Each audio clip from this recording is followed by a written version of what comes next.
tous, comment allez-vous? Bah écoutez, si on se continue notre aventure sur Tekken 4, allez c'est parti. Donc là pour l'instant on est qu'au début, on a débloqué Jin Kazama, donc on va affronter à la fin avec Warang, et là on passe à Yoshimitsu, le Manji.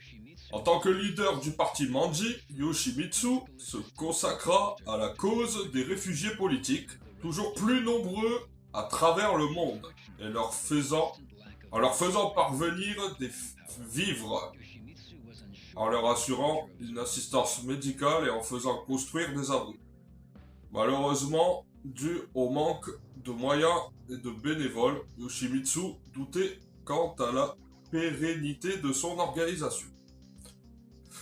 Lorsque Yoshimitsu eut écho du King of Iron First Tournament 4, il envisagea une union entre le parti Manji et la Zaibatsu Mishima.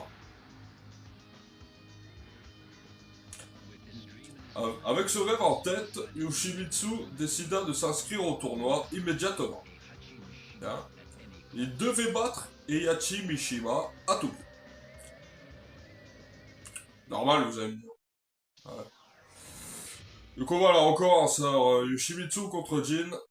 Jin qu'on vient de débloquer, en plus ça tombe bien. Et Jin dans sa deuxième tenue. Donc c'est très très bien. Alors Yoshimitsu, un Manji qui se bat au sabre. Et qui a une autre particularité aussi, c'est qu'il change tout le temps il change tout le temps de physique, de personnalité. Par exemple, dans Tekken 1, Tekken 2 et Tekken 3, il a sans arrêt de personnalités différentes. Et là, dans celle-là, ben, c'est une... Je sais pas pourquoi, mais ils l'ont mis en libellule. Avec une tête de mort. Enfin, en tout cas, il est horrible. Si on doit citer un épisode où il est vraiment pas beau, c'est clair et net qu'on pourrait dire que c'est dans Tekken 4 qu'il a le cosplay le plus dégueulasse, quoi. Après le sabre vert, ça va, j'aime bien. Hein. Surtout avec ses yeux. Mais bon, je sais pas, ils auraient pu pour l'époque mettre, je sais pas, une personnalité plutôt différente, quoi. Ou alors, si à la limite ils le mettent en libellule, je sais pas, ne mettez pas la tête de mort. Hein. Voilà, perfect.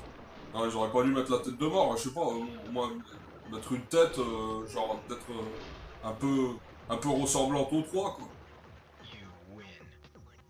Après vous êtes là. Après là, vous êtes en train de me dire, mais ça changerait quoi ça, tu trouves que ça ferait meilleur?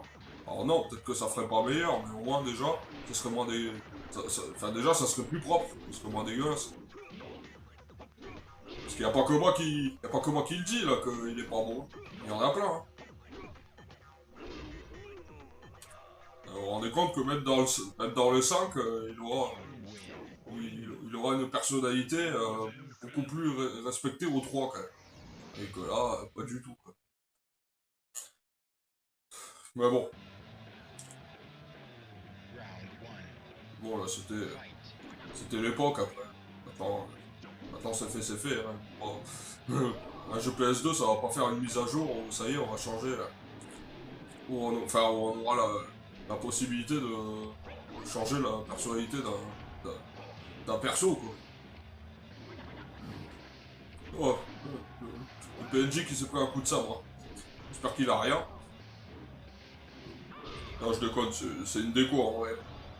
Parce que j'adore avec ce stage là, où ça se passe, je sais pas, genre dans un sous-sol, ou je sais pas, une cave, un truc comme ça, c'est qu'on se bat, on se bat autour autour d'une bande de mecs qui veulent que ça se tape sur la gueule et tout. Et franchement j'aime bien parce qu'il y a des animations comme ça où on peut genre taper sur le public, vous avez vu, il y a du public qui tombe par terre comme ça. Alors l'animation elle est cool, pour l'époque. Un truc comme ça, ça serait beaucoup plus travaillé.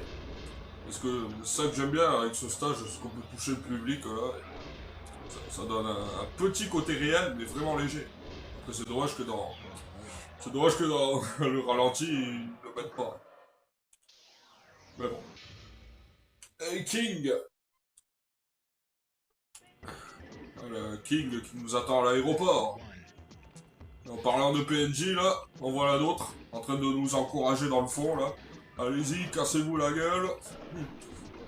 Tapez-vous dessus et tout ça, que le meilleur gagne.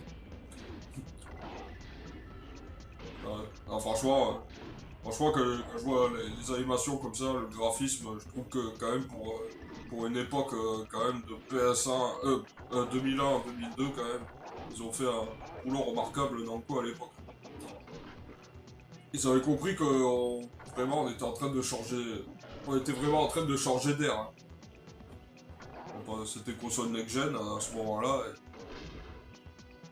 et il fallait que ça change. Et il les avait compris.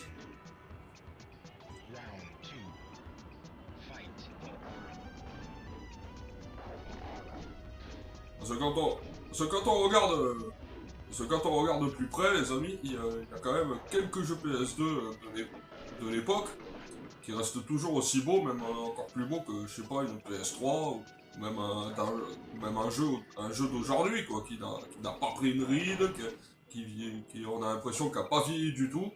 Parce qu'il y a des jeux PS2, et quand on regarde bien. Parce que c'est ça, en fait, la magie de la PS2, c'est que. Bah, c'est qu'en fait, les jeux, ils vieillissent pas, quoi. Ils deviennent nostalgiques. Et même 20 ans plus tard, ce qui est dingue, c'est que dès qu'on y retourne dessus, ben, on retrouve notre âme d'enfance. Ça peut très bien être Tekken, comme ça peut être les GTA, ça peut être les Simpsons, surtout avec l'épisode Hit and Run. Ça peut être Titeuf, que j'adore aussi. Que ce soit des Crash Bandicoot, des Spyro, enfin plein de jeux comme ça quoi. Ah bah, un grand bon coup de nostalgie comme ça, et ça traverse les yeux, et ça devient culte. C'est ça qui est fort, c'est culte, c'est génial. Parce que je rappelle pourtant de base que Tekken 4 il est représenté comme l'épisode décevant. Hein. C'est censé. C'est quand même censé être l'épisode qui a déçu les fans. Parce qu'à l'époque, il était quand même beaucoup attendu ce jeu, parce qu'il sort juste après un épisode qui était Tekken 3, et Tekken 3, la PS1 c'est pas rien.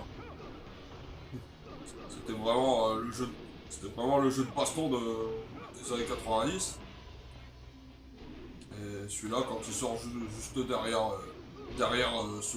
ce dernier là, ben, ça a été quand même un peu la douche froide, on va dire.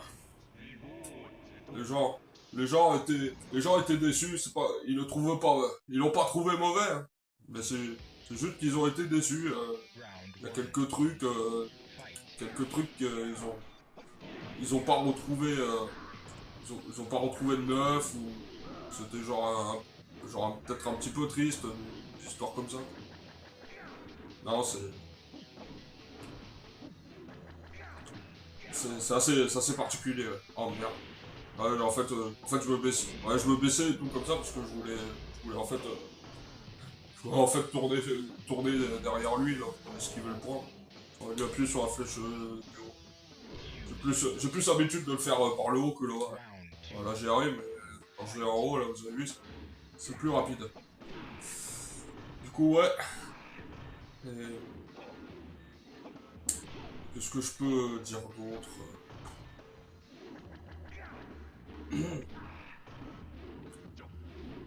Bah ouais, c'est pas... Coup de sabre. J'avais envie de... J'avais envie de mettre un dernier coup en montée comme ça. Ouais, à l'époque, il ne s'est pas présenté comme le jeu de baston de la PS2 qu'il fallait à tout prix avoir. Celui-là qui se représente plus que pour un jeu de baston, je dirais plutôt c'est Def Jam Fight for New York. Pour moi, c'est the jeu de baston de la PS2. S'il y en a un qu'il faut à tout prix avoir comme jeu de baston, pour moi, c'est surtout lui. Il y a aussi Def Jam Vendetta, qui est le premier de la saga, mais bon, celui-là, c'était plus un jeu axé sur le catch. C'était pas réellement du combat de rue. Là, au Def Jam Fight for New York, là, c'est vraiment combat, combat dans les rues, dans un saloon et tout. Là, on quitte vraiment le ring. On utilise des tables, des objets, le métro. On balance les mecs par la fenêtre, toutes les bagnoles, enfin bref. En tout cas, c'est illimité, hein, Def Jam Fight for New York. Je vous le présenterai ce jeu, je vous le ferai, ça c'est sûr. Et quand je vous le ferai, vous allez voir que comparé à Tekken 4, là, je vous dis, Tekken 4 à côté, ben, il peut aller se rhabiller. Hein.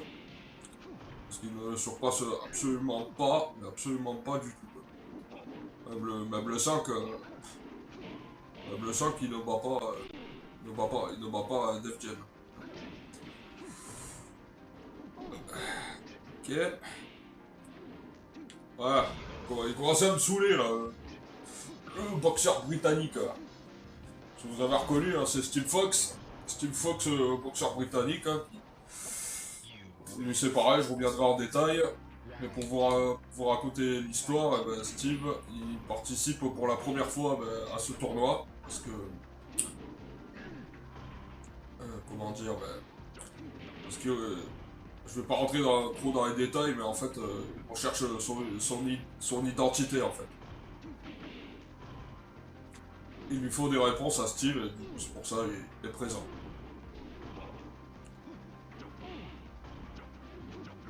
Bon, de toute façon, chaque perso présent, de toute façon, a quand même une histoire de base, hein, c'est obligé. Le Yoshimitsu, bah, c'est pour les besoins du clan Manji. Warang, comme on a fait au premier épisode. Ah ben voilà, final stage. Vous avez vu ce que je vous parlais. En dépendant des persos, c'est Yachi le boss final. Sinon, avec d'autres persos, ça peut être un autre personnage. Du coup, ouais, je disais à propos de Warang. Ouais, Warang, lui, il a quand même une histoire, on va dire plutôt banale. Si vous voulez connaître l'histoire de Warang, c'est simple, allez voir mon épisode sur Warang. C'est celui qui est juste avant celui-là, quoi. Vous risquez pas de le louper. Et on l'a fait ensemble, et ouais. Warang, c'est une histoire genre... vite fait basique. Elle est pas excellente, mais au moins, c'est une histoire basique. T'as vu que pour Yoshimitsu, ça casse pas trois pattes à un canard, pardon. Ça casse pas trois pattes à un canard, mais bon, je dis pourquoi pas. Hein. L'histoire de Manji. Alors après, niveau scénario, ça sera beaucoup plus poussé dans le 5ème, les amis. La plupart des scénarios dans le 5ème, surtout les rivalités, vont être beaucoup plus intéressantes que dans celui-là. Lorsque le clan Manji sut que la victoire était arrivée, ils furent en délire. Leur rêve le plus fou devint réalité. Yoshimitsu, toutefois, savait qu'il ne fallait pas faire confiance à Heihachi Mishima. Ouais, ça m'étonne pas, ça. Yoshimitsu donna un ordre à son clan et ils foncèrent au manoir Mishima. Ouais. Direction le manoir Mishima pour l'argent.